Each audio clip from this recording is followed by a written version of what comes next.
Hello, this is Dylan from GSM Exchange Trade Zone, Dubai 2013. I'm here in the booth of Touchtel from Dubai with Mr. Salim Javed. Very good friends, members and clients. What else can I say? Hello, Mr. Salim. Hi, how are you, brother? I'm very well, thank you. It's always a pleasure to see you. I should start with that. Same here. Same here. I look forward for your interviews every year. Okay, trust you on that. I'll trust you on that. You've been with us for so long. We've done so many exhibitions together. I really can't wait to hear from you the feedback about GITEX, because it's been done for a first year. You've been with us. You've been supporting us in this undertaking. What do you think?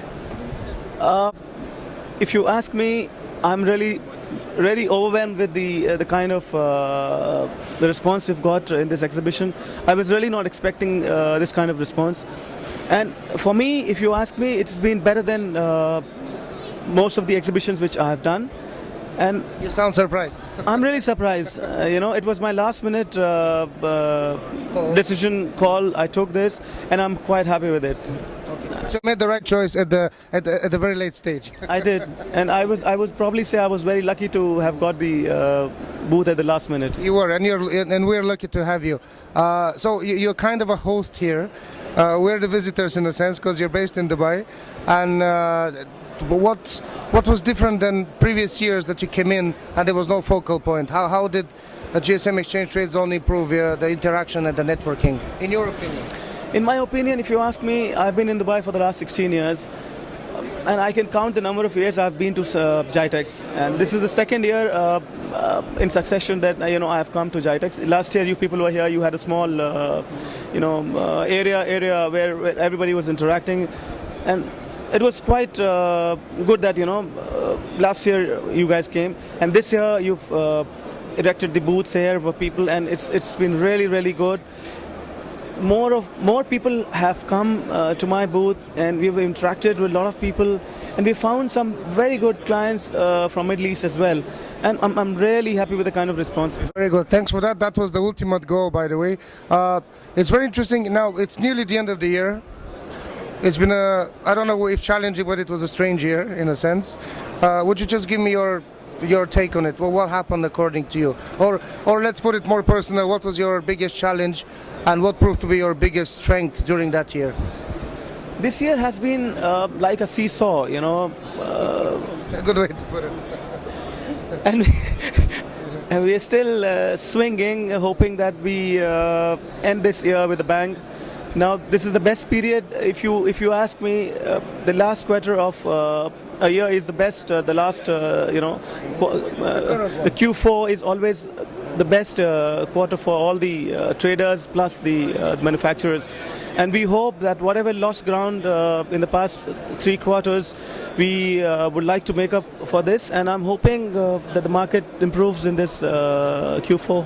So having said that, what was your biggest challenge? Was it lack of stock, currency fluctuations? Maybe you know better, I'm just throwing a bone.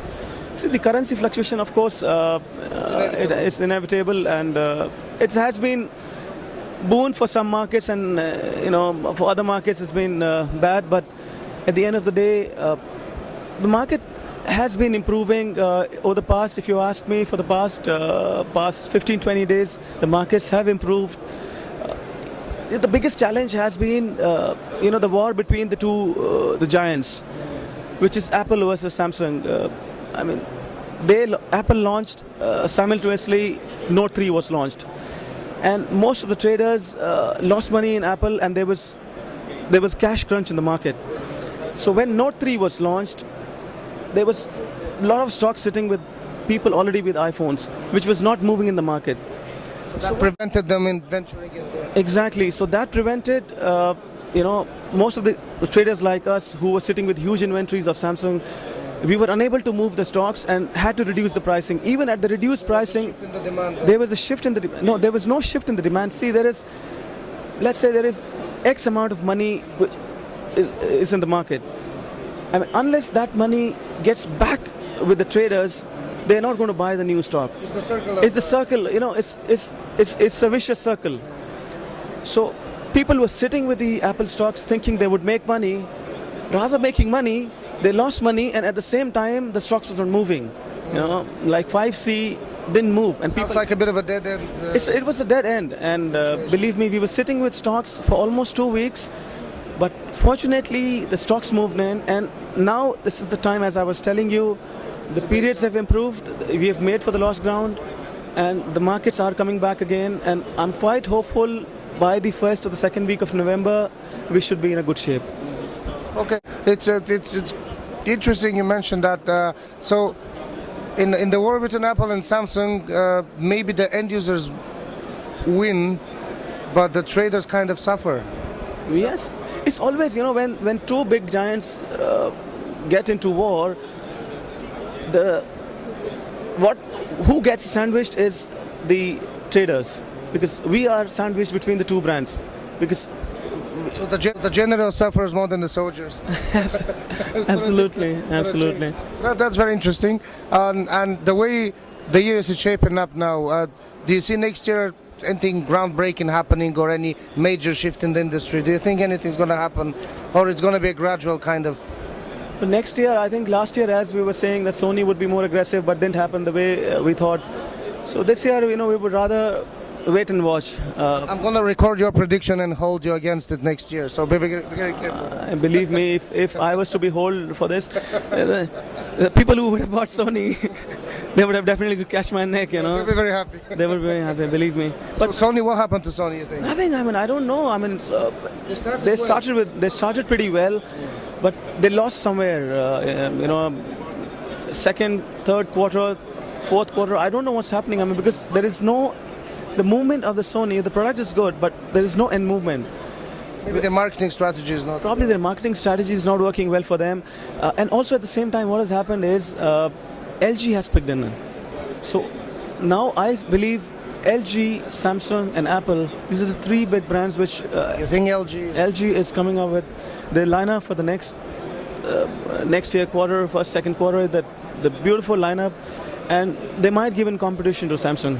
That'd be interesting to follow. Building on what you mentioned about Sony, I can give you some feedback. We had some Hong Kong clients of ours who share it, that there was a political rumble between Japan and China, which made it nearly impossible Sony to go to China. And maybe that was the beginning of the end of the suffering of this year. But let's see what happens next year. We've seen each other so much and so often, which is good. I really struggle to ask you, struggle for questions to ask you. But I really thank you for being with us, for exhibiting with us, because we share the weight of our good names and brands, and that's always a good thing. It's always a pleasure to be with you. Likewise, thank you very much, Mr. Salim. Thank you. That was Dylan from GSM Exchange Trade Zone, Dubai 2013.